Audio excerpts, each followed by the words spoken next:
Mume wangu. Na mke wangu. Najua nakimbilia kazini. Lakini vipi leo?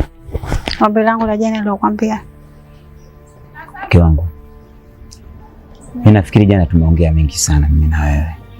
Sasa sijui labda unakusudia maongezi gani? Ile kuhusu kwa kutafutia mke wa pili ukaoa.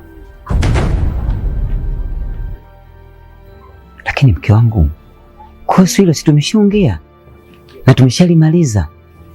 Nini tena kuanza kusimamishana sasa hapa na mimi nachelewa kazini. Hilo tumeshaongea. Lakini pia mke wangu, mimi siwezi kuoa mke mwingine kwa sababu umechelewa kukuzaa. Niache niendelee kuwa na subra. Haya ni majaliwa na Mungu ndo mpaji. Najua mume wangu, lakini si nimekuomba. Nakuomba basi nikubalie mume wangu. Hata mimi nitapata furaha kukuona wewe umeoa, vile vile mke wako katuletea baraka ya mtoto. Kwa nini haunisikilizi?